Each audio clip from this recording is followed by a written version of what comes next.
2014 साली पृथ्वीराज चव्हाणांनी सरकार सोडताना मराठ्यांना आरक्षण दिलं. त्यानंतरनं 2018ला फडणवीसनी 16% आरक्षण दिलं. हे दोन्ही टिकले नाहीत.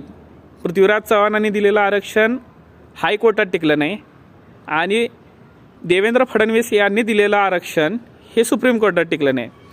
आता 102व्या घटनादुरुस्तीनंतर कोणत्याही सरकारला किंवा शासनाला 50%पेक्षा जास्त आरक्षण देण्याची परवानगी नाही. आता यावरून म्हणता येईल की 2 वेळा मराठा समाज 50%च्या वरील आरक्षण घेऊन फसला. यावेळेला तिसऱ्यांदा पुन्हा फसेल का?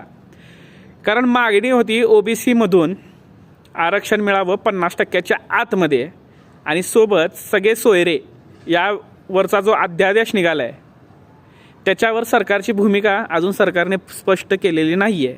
तुम्हाला काय वाटतं आहे?